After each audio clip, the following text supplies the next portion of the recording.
Hi guys, welcome to the first video where I've actually got a name. So welcome to Get Knotted, and I'm going to teach you today the diamond knot. We're also going to look at the ranger bead, but it's tied slightly differently, so you'll see both, and the ranger bead will be on a different video. If you tie it correctly, they should look exactly the same.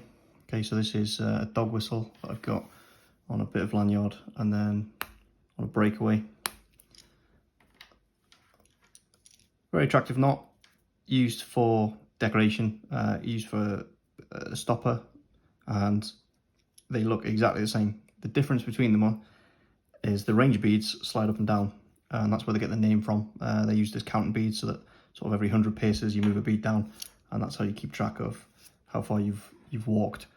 The bottom one is fixed, so that is coming off both sides of this cord, so that will not move in either direction, but it looks identical to these two when they're all together. So we're going to focus on, first of all, the diamond knot, and then I'll come back to in the next video tying the ranger bead. So there it is on a dog whistle. Also got it on a little knife here. Yep, two little ranger beads on there with diamond knot.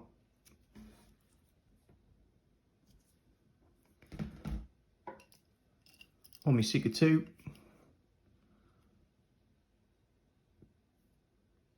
two ranger beads and a diamond knot. In fact, I think that one's actually two.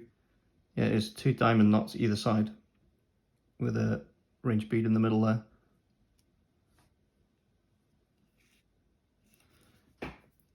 And then some lanyards that I've made with, again, the breakaways. They're cheap. You can get these on Amazon, guys. Just search for them in your Paracord gear.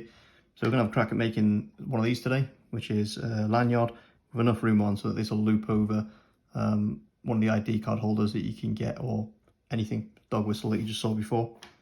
So what you require is a bit of cord. I'm going to use a bit of this reflective orange that we've got.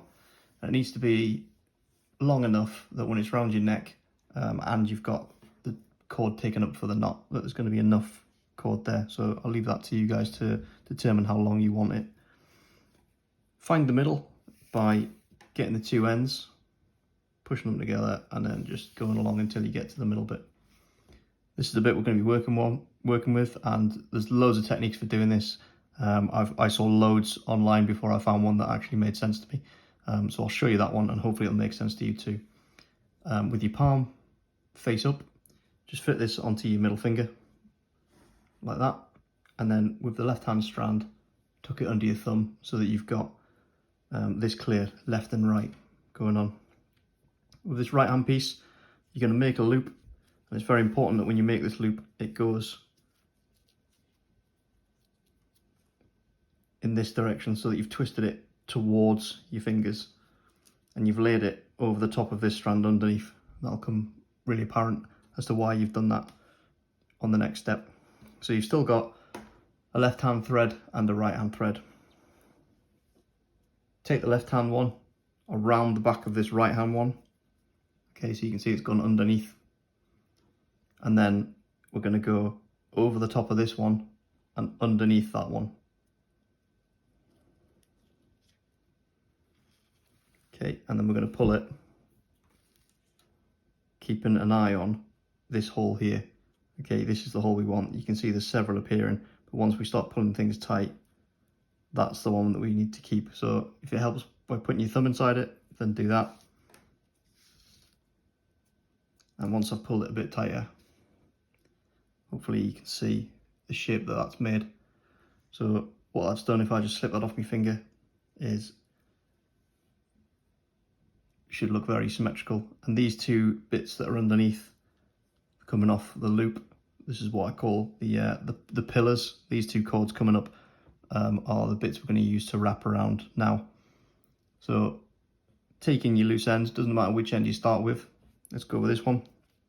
This needs to go around the far side pillar underneath, so you can see it underneath there if I just twist it, and that's the one I'm talking about. So this end needs to go around, so if it's touching underneath there, you've got it right, and then right up through the middle there, and just pull it through, not tight, just so that it's through. taking the other loose end, okay, this is going to go around this side to this pillar here, okay, so you can see that you still got the hole in the middle, and then while it's touching that, it's going to go up through the middle hole and pull that through, and it should look like an absolute snake's orgy of a mess and not make any sense at all. Don't worry, that means you've done it right. The next bit is to grab these two bits that you've pulled through and the loop that you've kept a hold of the whole time, okay, and then just gently pull tight, and you'll see that it'll all cinch together nicely apart from two of the cords. Again, don't panic, this is totally normal.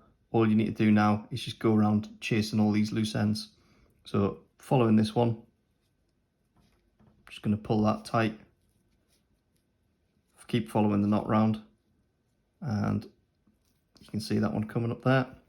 Brilliant, so that one's tight. Doesn't really matter what order you do this in, okay?